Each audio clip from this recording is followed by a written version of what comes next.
गळ्यात कंदमुळांचा हार, बैलगाडीतून मोर्चा. बदलापुरात अविनाश देशमुख यांचे अनोखे आंदोलन.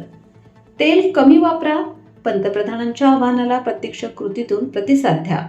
लोकप्रतिनिधींनी आदर्श निर्माण करावा. अविनाश देशमुख. सविस्तर बातमी. नरेंद्र मोदी यांनी देशवासियांना इंधन बचत आणि काटकसरीचे आवाहन केल्यानंतर त्याचे पडसाद आता राज्यभर उमटताना दिसत आहेत. या पार्श्वभूमीवर बदलापूरमध्ये राष्ट्रवादी काँग्रेसचे प्रदेश सरचिटणीस अविनाश देशमुख यांनी अनोख्या पद्धतीने आंदोलन करत लोकप्रतिनिधी आणि अधिकाऱ्यांनी स्वतःपासून इंधन बचतीची अंमलबजावणी सुरू करावी अशी मागणी केली.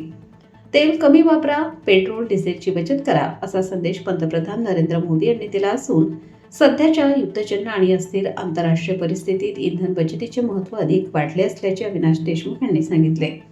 मात्र या आवाहनाची सुरुवात केंद्र सरकार, भाजप शासित राज्ये तसेच स्थानिक स्वराज्य संस्थांनी स्वतःच्या कृतीतून करणे गरजेचे असल्याचे त्यांनी स्पष्ट केले.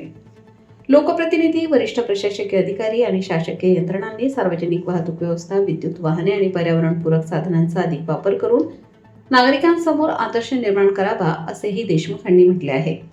दरम्यान आपल्या मागण्यांकडे लक्ष वेधण्यासाठी अविनाश देशमुख यांनी बदलापूरमधील जुनी नगरपालिका ते नवीन नगरपालिका असा बैलगाडी मोर्चा काढला.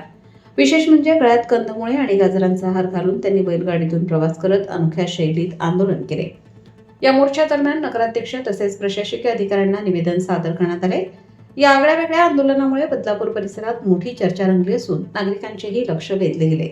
इंधन बचत, पर्यावरण संरक्षण आणि सार्वजनिक वाहतुकीच्या वापराबाबत जनजागृती करण्यासाठी हे आंदोलन करण्यात आल्याचे देशमुख यांनी सांगितले. पंतप्रधानांनी जे आवाहन केलं त्याच्यानंतर एक वेगळ्या पद्धतीचं आंदोलन पाहायला मिळते. काय नेमकं कारण? पंतप्रधान रात्री मीडियाच्या समोर येतात, नोटबंदी करतात.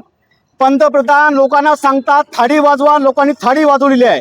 पंतप्रधान सांगतात दिवे बंद करा, लोकांनी दिवे बंद केलेले आहेत, दिवे जाळलेले आहेत. पंतप्रधान जेव्हा अपयश असते तेव्हा जनतेवरती ढकलतात.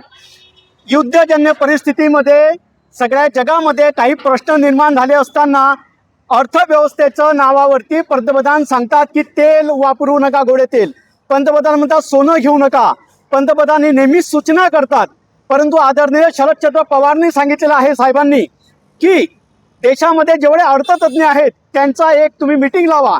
देशावरती आर्थिक संकट जे झालेलं आहे तिच्यावरती काहीतरी मार्गदर्शन निघेल किंवा त्यातून मार्ग निघेल. परंतु इथं हुकुमशाह परिस्थिती झालेली आहे.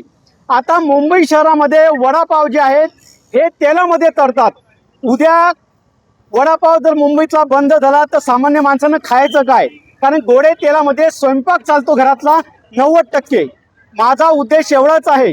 मोदी साहेबांनी नेहमी मन की बात करतात. या देशातले भाजप शासित जेवढे राज्य आहेत, नगरपालिका आहेत, महानगरपालिका आहेत, पहिले त्यांनी मोदी साहेबांच्या सूचनेचं पालन करावं. आज मी इथं नगराध्यक्षाच्या ताई आहेत, त्यांना निवेदन द्यायला आलेलं आहे की त्यांना मी सांगतोय की तुमचे जेवढे नगरसेवक आहेत, जेवढे अधिकारी आहेत, मोदी साहेबांनी सूचनेचं त्यांना पालन करायला सांगावं. सायकल वापरा, मेट्रो वापरा, लोकल वापरा. जर भाजपाने आपल्या सत्तेत असलेल्या राज्यातून किंवा जिथं नगरपालिका, महानगरपालिका आहेत तिथून जर अंमल केला तर सामान्य जनता मोदी साहेबाच्या सूचनेचं पालन करेल.